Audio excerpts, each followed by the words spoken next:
Cold weather to bring the temperature up higher and more quickly.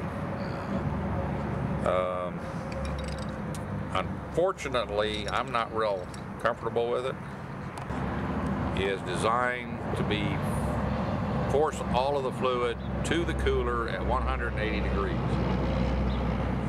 And everyone that I know of that's installed one, the fluid tends to run closer to 190 degrees, which is the maximum for the fluid is supposed to be 212 before it starts to degrade.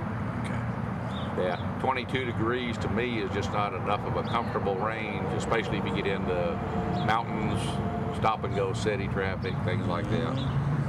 So I have special ordered one. I have it installed in mine that is supposed to start switching at 145 and be completely switched at 160.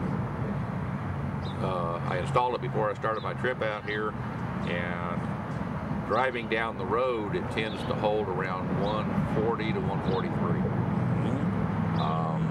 In some of the mountains that I got into coming out here, going across I-8 towards San Diego, I saw temperatures as high as 160. And stop and go traffic yesterday coming from Huntington Beach over to Yucaipa, I saw 160. Someplace, I can't remember where it was, I got into some real heavy stop and go traffic and some pretty steep hills while I was doing it, and I actually saw it get to 180, but that's the warmest I've seen. Okay. These are the ideal hose clamps that I use. They're about 1/2 inch wide. The ideal number is 5006. If you have a Fastenal store nearby, their number is 62008, and they are about twice as wide as the one that comes with the transmission kit.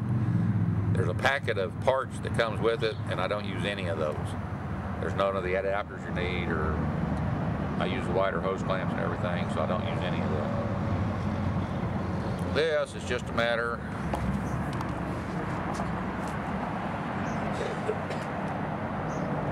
getting the hose installed on the Sonax. I don't know if you want to take this or not. Good old-fashioned lubrication. This is the extra, or the original that came with it. It's 2364, so it's very, very snug.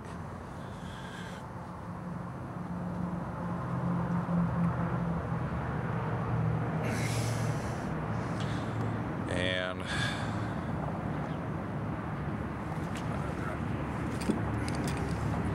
on these on opposite sides, so that when it's installed down in there, they're on the same side on the inside, so they're not sticking out to interfere with anything down in there. I put the heads up so that at some point later you can go back and check to make sure they're good and snug, and try to set it about 1/4 inch back from the maximum fitting, so that theoretically it's covering of these without being right on one of the edges where it might cut the hose. And as far as how tight, I really don't have an idea. It's plenty snug, but you don't want it so tight that you start cutting the rubber with the hose clamp. And these barbs will keep it from slipping once it's tight on there. It'll keep it from slipping off. So it's real tight is not a necessity. Pretty snug. And then this is the way they should go in there. This one will go towards the back of the vehicle. This will go towards the front. They'll actually sit in there kind of like this. And then the hose just winds its way up. We'll try to get a decent shot of how the hose is threaded through all the garbage down in there. All right, what are we up to now? Okay, we're gonna drop the belly pan down and put a drop cloth inside of it, so when we take the original cooler loose, any transmission fluid or antifreeze, we might dribble. Is not going to dribble directly on the ground. At my place in the country, it dribbles on the ground, but somebody's driveway or in the city, probably a good idea to catch it. There are two 13mm bolts here in the front that have to be removed. I get the front one loose and just leave it to kind of hold the weight of it until I'm ready to drop the pan.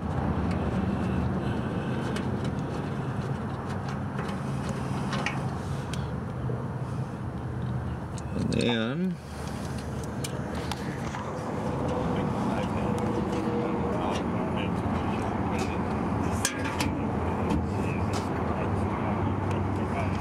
but in theory, that's where it would be, huh? yeah, there should be a 10mm here and one here, but it looks like the pan's been slightly bent in somebody's attempt to remove it. I was going to mention that the little 10mm nuts on the back, they don't really hold the pan on. They just kind of keep the back from sagging a little bit. And a lot of people don't ever put those back on.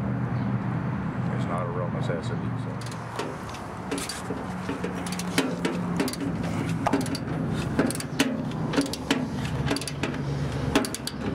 This side's a little more crowded. The horns are in the way here, but otherwise it's the same as the other side. Just two bolts here that need to be removed.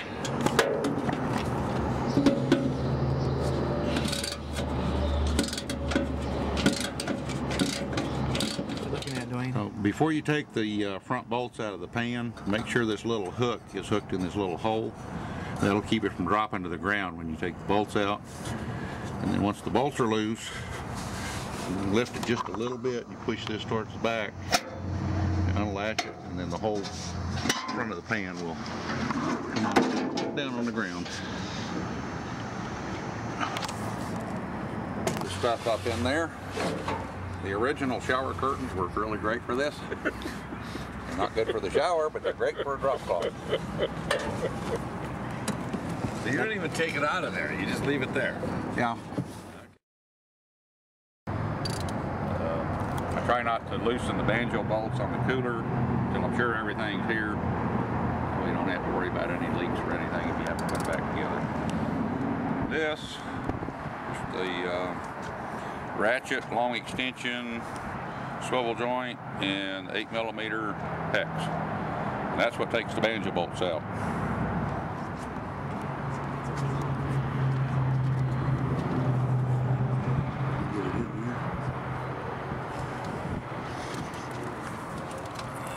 Kind of have to guide it sometimes.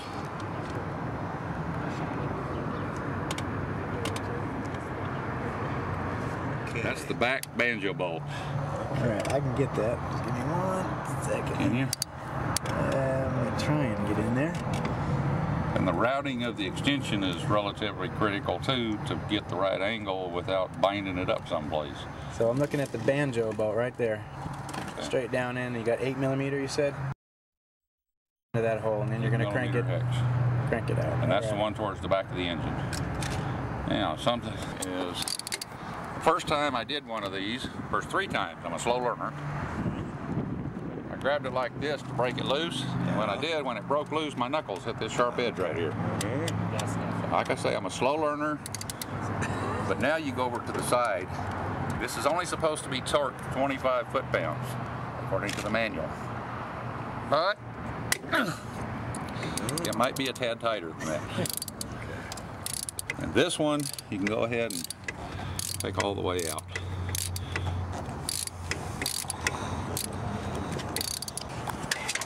This is a banjo bolt. Basically, it's a hollow bolt. Has some holes so the fluid can come up through there, circulate through the whatever. And the other one's the same, and it goes back in through it. This one has red transmission fluid, so it probably has max light or red line or Amsoil. Banjo bolt, you can go in from the other side over here. A little better shot of how you reach it.